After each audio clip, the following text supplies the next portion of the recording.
que a gente vai ver hoje? Sobre os serviços ali da AWS, a infraestrutura da AWS, não hoje, né, mas a gente vai ver sobre o Architect de Framework. E no final eu sempre passo ali para casa, para vocês fazerem ali com calma. E esse primeiro aqui, quiz ali vai ser mais para vocês verem como que funciona. E os próximos ali eu deixo numa dificuldade ali maior, bem similar ao exame, para preparar vocês melhor ali para a prova. Bom, então vamos lá. Primeiro ali sobre o que é AWS. Abner, quer falar?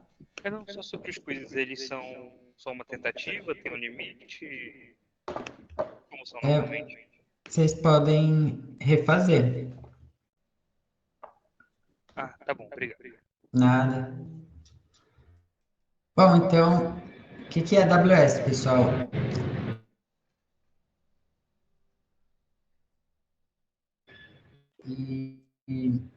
A AWS é Amazon Web Service, então serviços web.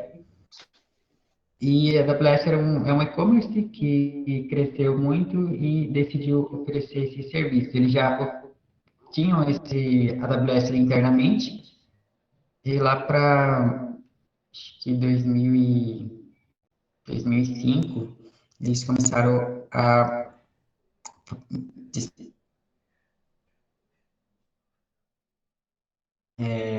como esse SQS, na verdade. E aí depois, agora em 2024, eles já possuem mais de 200 serviços. Quase cada semana está saindo serviços novos ali, atualizações, então ela está em constante evolução. A AWS também tem data centers globais, então temos aqui em todo o mundo diversos data centers espalhados. A AWS também ela é segura e robusta e oferece ali o pagamento conforme o uso. O usuário ele utiliza o serviço e depois vai fazer o pagamento ali com cartão de crédito, ali vai chegar uma fatura. Os serviços ali são criados para necessidade de negócio. Então, por exemplo, um e-commerce de comércio eletrônico dá ali o site. Então, a gente tem ali, por exemplo, um servidor para o front-end, um servidor para back-end, a gente vai precisar de um banco de dados. Então, os serviços ali são criados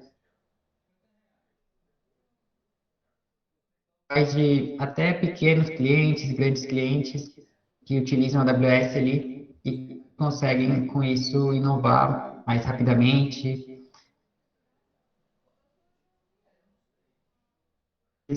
que é quando eles cuidam de toda a parte da infraestrutura e vem para a AWS. Então vamos entender um pouquinho por que os clientes migram para a AWS. Então, eles migram para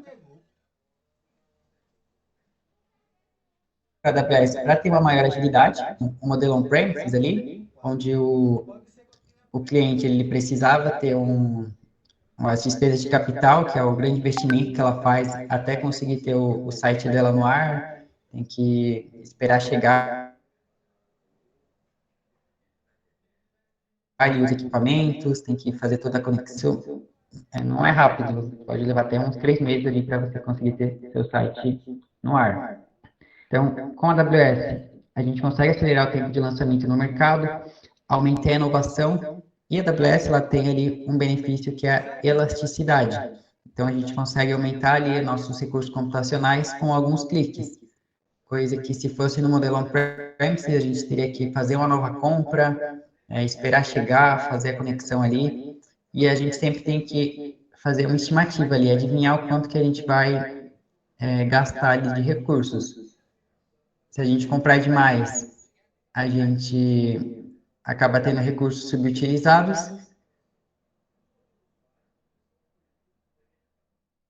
E se a gente comprar de menos, pode ficar fora do ar.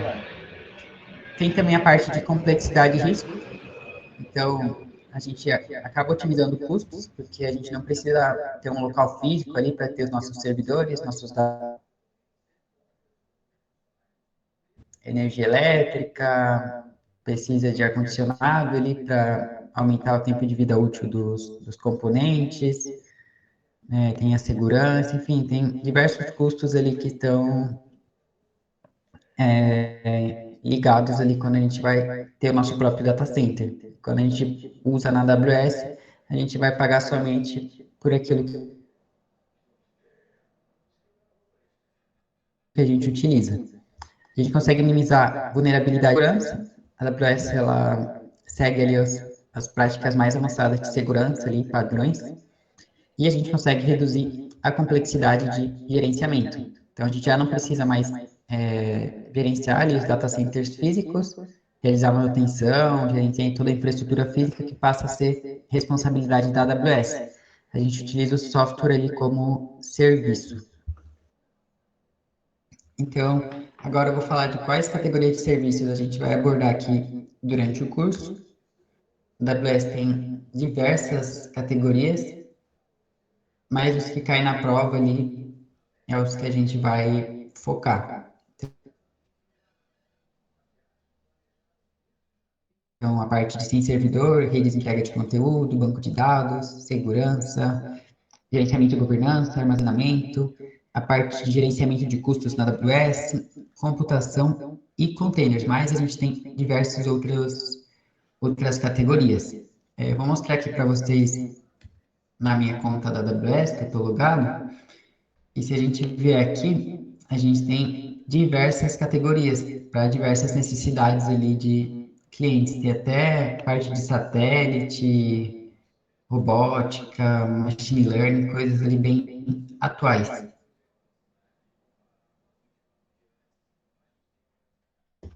Almir, que é... Professor, uma dúvida. Serviços que não têm concessão dentro do Brasil, eu consigo identificar, por exemplo, no portal, né, de categoria, como está a situação dele, tipo, se já está disponível. Por exemplo, tem uns serviços aí é, de APN, né? APN de móveis que a AWS ela já entrega fora. Sendo que eu não sei se aqui no Brasil já está funcionando. Como é que eu fico sabendo dessa categoria de serviço? Se está funcionando ou não dentro do Brasil? Bom, a gente pode pesquisar e mostrar quais são as regiões disponíveis. A gente vai comentar daqui a pouco ali que aqui é infraestrutura global, mas pesquisando a documentação mesmo. Entendi. Beleza? Beleza. Bom, vamos agora falar dos tópicos ali do que compõe a infraestrutura global, como que, onde ficam hospedados todos esses serviços. Então, nós temos aqui a nossa infraestrutura da AWS, a gente vai passar por todos esses tópicos, que são data centers, zonas de disponibilidade, regiões, zonas locais, locais de borda e a parte do wavelength. Então, começando ali com data centers.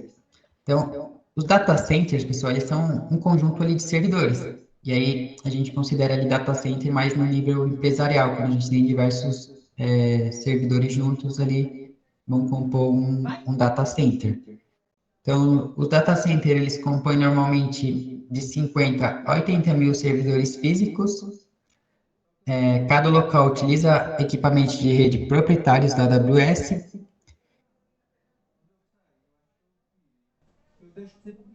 E quando a gente começa a trabalhar na AWS com serviço, a gente não costuma mais falar de data centers, sim a gente fala de AZs, que são as zonas de disponibilidade, que a gente vai comentar daqui a pouco. Mas, falando ali por cima, os data centers, eles ficam dentro de AZs. E aí, cada AZ ali,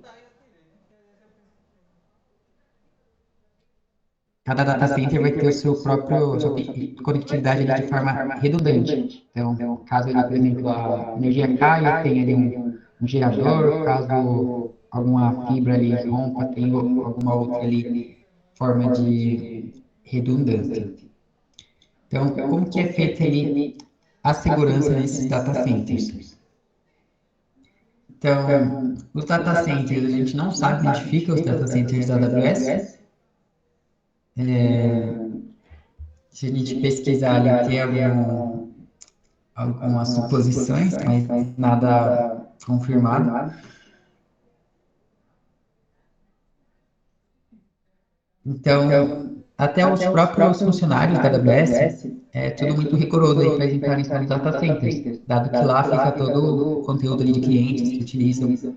Então lá é tudo muito seguro, ali, câmeras já utilizam de inteligência artificial, tem toda a parte de conectividade, energia redundante. São feitas manutenções ali preventivas, preditivas ali dos componentes desses servidores, tem alarmes de incêndio. É sempre uma sala de lado ali onde ficam os servidores justamente para não fritar ali os componentes. Tem sistema contra vazamentos, biometria ali para poder acessar os locais. Seguem uma norma, que é essa NIS 888, que ao final ali da vida útil de um hardware, é feito ali o descomissionamento daquela peça. Então, normalmente é triturado ali, queimado, justamente para não conseguir ser recuperado nenhum dado. E aí são trocadas por novas peças. Bom, vamos falar ali do que são agora as zonas de disponibilidade. Então, as zonas de disponibilidade, elas são um cluster ali de data centers e um local geográfico com conectividade de rede de baixa latência. Então, reparem aqui na imagem. Dentro da nossa zona de disponibilidade, a gente tem ali os nossos data centers que trabalham ali com o mesmo propósito. Então, eles são projetados, as zonas de disponibilidade, elas são projetadas para isolamento de falhas. Então, caso alguma Z falhe, a gente vai ter outro ali trabalhando também. E essas zonas de disponibilidade, elas ficam dentro de uma região. A região, pessoal, ela é um local físico ali. Então, a gente vai ter regiões ali, por exemplo, São Paulo, norte da Virgínia. E dentro de cada região, a gente vai ter as nossas AZs. Essas AZs, a gente tem no mínimo 3 zonas de disponibilidade por região. E nós temos regiões que têm mais zonas de disponibilidade. Por exemplo, o norte da Virgínia, que foi onde nasceu a AWS. Lá a gente tem 6 zonas de disponibilidade, que a gente tem mais AZs ali para colocar os nossos recursos. Essas AZs, elas estão separadas num raio de até 100 km, justamente para ter esse isolamento de falhas, caso ocorresse algum desastre natural, ali, dado essa distância ali, é pouco provável que o outro fosse afetado também. Então, a gente vai ver ali daqui a pouco sobre escopos de serviço, mas se a gente fosse lançar um servidor ali, uma instância do EC2, ela ficaria dentro de uma zona de disponibilidade. E aí, quando a gente coloca a nossa instância, a gente tem ali o termo que a gente chama de alta disponibilidade. Então, caso alguma Z falhe, o seu cliente ele vai conseguir continuar acessando aquela sua aplicação. Então, alta disponibilidade significa ali minimizar o tempo de inatividade. Beleza até aqui, pessoal? Alguma dúvida? Mande um joinha, pessoal, se estiver tudo certo. Tudo ok. Boa. Então, aqui nós temos as regiões da AWS. Antes da AWS, ela tinha um mapa ali que era bem didático, que era em 3D, ali que a gente podia verificar onde ficava todas as regiões e tudo. Mas acho que eles tiraram justamente porque era muito bom e podia acabar mostrando a localização ali de algum data center. Então, a gente tem aqui as regiões, aqui eu separei, eu que fiz esse mapinha. Então, aqui a gente tem as regiões em amarelo, e aí, por exemplo, São Paulo aqui tem as 3 zonas de disponibilidade, e cada AZ pode se comunicar entre si. Nós temos aqui zonas locais, também que a gente vai ver daqui a pouco, mas basicamente as regiões que a gente tem disponível. Se a gente verificar, por exemplo, aqui na conta da AWS, deixa eu voltar aqui, cadê?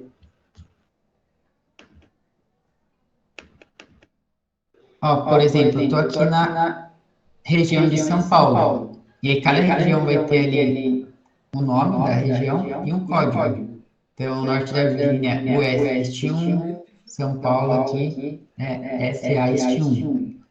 Então, cada região ali vai ter o seu código ali de identificação que é utilizado ali nos comandos e no lançamento ali de serviços. Agamenon, quer comentar? Boa noite, tá me ouvindo bem? Sim. Eu criei a minha conta recentemente, na verdade ontem, e ela já veio com Oreo. Eu posso simplesmente mudar para qualquer uma ou tem algum custo adicional, sabe falar? Ou não? Pode mudar, sim, para qualquer região. Melhor colocar para São Paulo ou deixar que tá mesmo? Ou tem custos diferentes? Tem custos diferentes, a gente vai falar sobre isso agora. Ah, tá ótimo, obrigado. Desculpa. Nada. Diogo?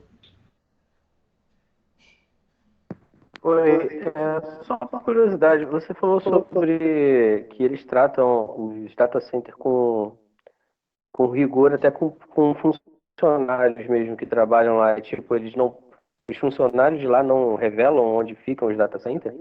É só por curiosidade mesmo, porque eu não sabia disso.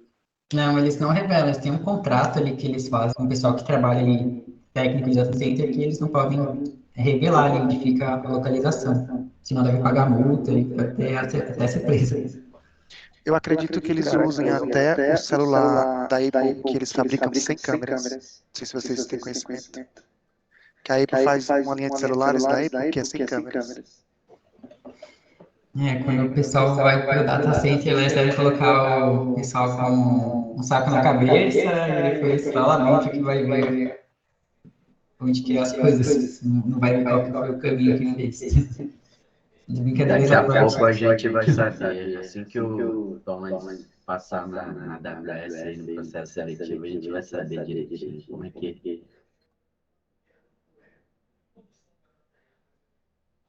é tratado lá dentro. Não, mas se eu passar, eu acho que eu não vou nos data center, não. Fico mais na empresa mesmo. Boa. Jaqueline? Foi só o rapaz falou aí da qual a melhor região, aí é só uma forma de alertar mesmo que ter cuidado na hora de utilizar os serviços gratuitos, porque pode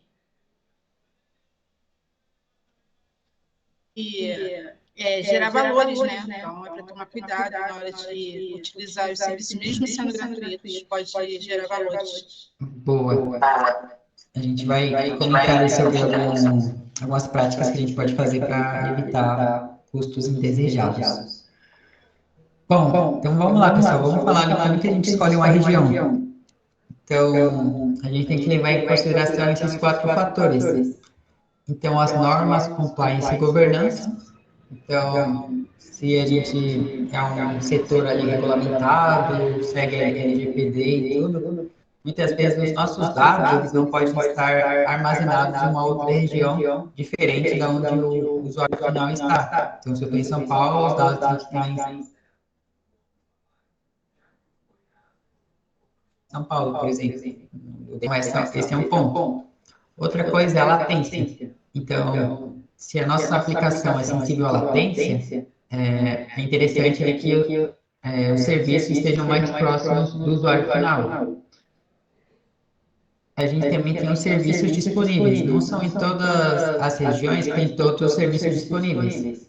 Então, algumas regiões ali não vão ter algum serviço, vão ter alguma certa limitação. Então, tudo isso tem que estar em consideração. Outra coisa é o custo. As regiões têm diferentes preços. Então, tem regiões mais baratas com serviços. E eu já adianto para vocês que a região de São Paulo é a mais cara, justamente pelos impostos e tudo, a moeda. Então, uma das regiões mais caras, mas tem que colocar na balança, né? No caso, por exemplo, lá no Itaú, a gente utiliza a região de São Paulo justamente pelos fatores aqui, pela governança, pela latência, pelos serviços disponíveis. Então, tem que colocar sempre na balança quando for escolher alguma região.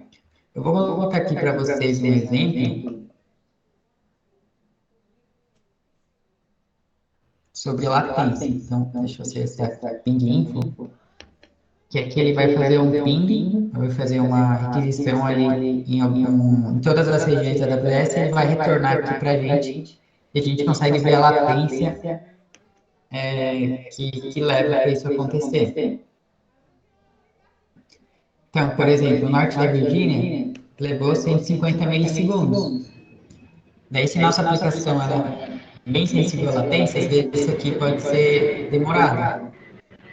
Por exemplo, a região de Milão, ali, 302 milissegundos. Aqui, Osaka, ali no Japão, 306. E aí, se vocês forem ver que a São Paulo levou apenas 14 milissegundos. Então, bem mais rápido ali. E a nossa aplicação ali, ela foi bem sensível à latência. A gente tem algumas coisas levantadas ali, Agamenon. No caso, como a minha conta é para estudo, eu deixo em Orion ou eu mudo para São Paulo? Você pode utilizar o norte da Virgínia ali. Norte da Virgínia. E é só eu selecionar, não tem custo para mudar de uma região para outra? Na verdade, se você não utilizar nada, você não vai pagar nada. Aqui em cima, a gente pode trocar de região. Mas, Na hora por que exemplo, quiser, sem problema, né? pode trocar sem problemas. Mas se, por exemplo, você pode lançar um recurso,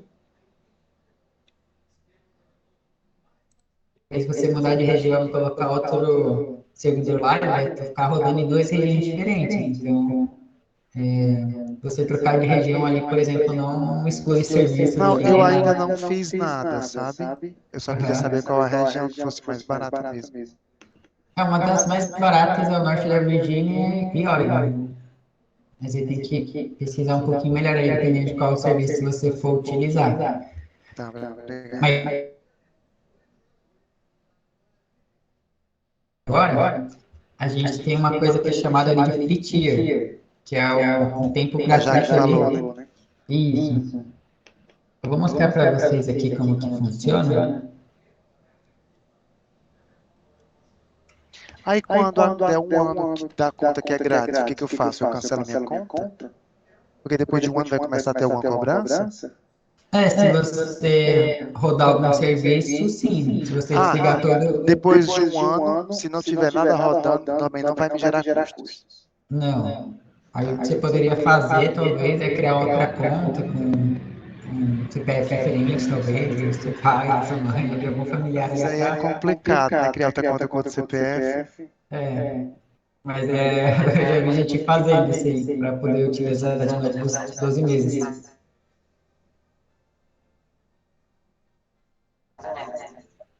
Mas aqui a gente tem 3 tipos de oferta. Então, nós temos essa primeira, que quando a gente cria a nossa conta da AWS, já começa a contar, que são 12 meses gratuitos. Então, aqui a gente vai poder, por exemplo, fazer um filtro. E aí, por exemplo, o serviço DC2, durante esses 12 meses, a cada mês a gente vai ter até 750 horas para poder utilizar nas instâncias T3 Micro, T2 Micro, com algumas distribuições aqui de sistemas operacionais. Eu sei que tu me der R$50. E é isso durante 12 meses. Nós temos também ofertas ali de testes, porque não são todos os serviços que ficam disponíveis ali durante esses 12 meses. Aí nós temos ali os testes, que aí entra alguns serviços específicos aqui para a gente poder fazer os testes. E às vezes são de 3 meses, alguns ali menos. E nós temos aqui também o sempre gratuito, que mesmo que acabe os 12 Vai pegar meses, o papel da luz para ver a gente o consegue papel da luz. Vai lá estar pegar. utilizando. Pega. Então, aqui a gente tem alguns serviços que são da categoria serverless, temos o Dynamo, o Lambda, Quem paga o e a gente frio. consegue utilizar mesmo que tenha passado. Peraí. Vai pegar lá o negócio. Peraí. E aí, por exemplo, a minha conta pessoal, ela passou os 12 meses faz tempo, então qualquer serviço que eu utilizar, ele cobra ali no final do mês. Mas como eu tenho créditos aí de eventos que eu vou e tudo, acaba que Até não nos cobra 50 que eu nada. pensei que tinha. Aí eu me esqueci. Beleza, pessoal? Sobre essas ofertas que a gente tem, eu vou mandar para vocês Eu pensei, eu fui lá pegar esse nos vídeo materiais extras, essa documentação ali para vocês darem uma olhada. É. Eu mandei uma documentação aí para criar um alerta de $1. Eu fiz isso para poder você criar várias contas em e-mails diferentes. Pode ser o mesmo CPF com e-mail diferente. Então, eu criei um e-mail, uma conta só para utilizar o Amplify. Você mandou onde? Oi? Mandei aqui no chat. Mas tem vídeo, é só você botar no YouTube para criar alerta. Eu não consigo ver o chat. Não sei por quê. Não, é só você clicar lá em cima, chat. Não, já tá. Tenta fazer o seguinte, sai e entra de novo, pode ser.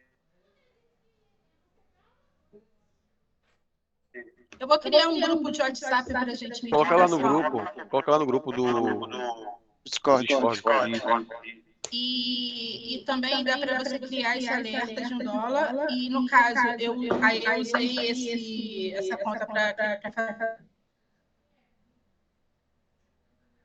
fazer o Amplify, que eu criei um back-end, API e dados.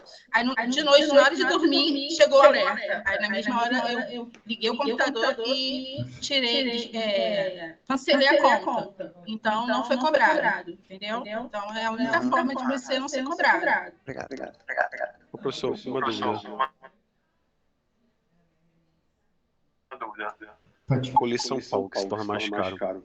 Eu coloquei até no chat aí, mas assim, não sei, certo, mas me corrija se estiver errado, mas pode ser uma opinião, é uma opinião minha, mas assim, eu vim de Mundo Telecom, lá em São Paulo, como se trata, né, uma região onde possui bastante, vamos dizer assim, provedores e também tem uma nuvem lá privada que é o Wix, onde eles interconectam vários provedores internacionais e nacionais, inclusive nuvens de conteúdo, onde eles estabelecem comunicação através de uma rede ATM. Então, acredito que por lá, né, ser um fluxo, né, que hoje, por exemplo, chega a algo em torno de 20 terabytes, e tem bastante clouds, né, aí, tipo, não só a AWS, mas Microsoft, Google, Oracle, e eles fecham essa comunicação.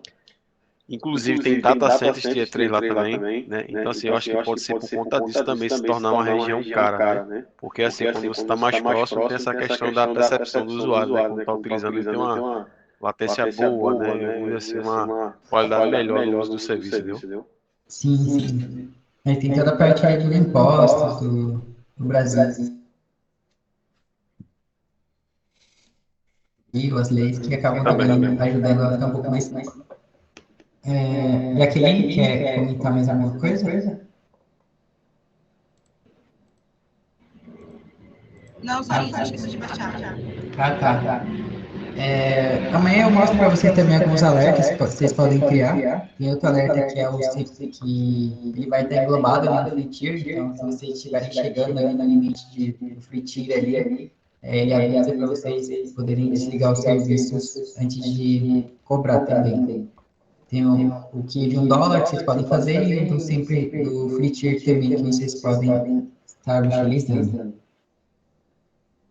Bom, pessoal, deu o nosso horário aqui, a gente vai parar por aqui e na quarta a gente continua.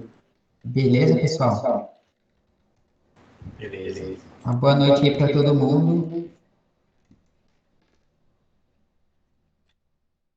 Obrigado aí. Boa noite, pessoal. Até mais.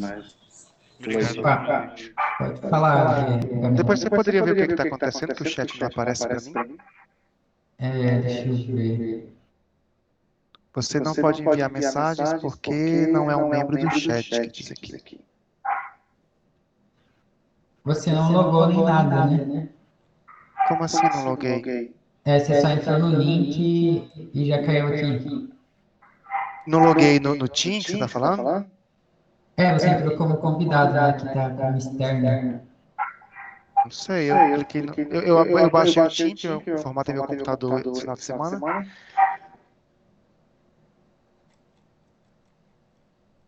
Aí eu loguei na minha conta, depois cliquei no link. Às vezes tenta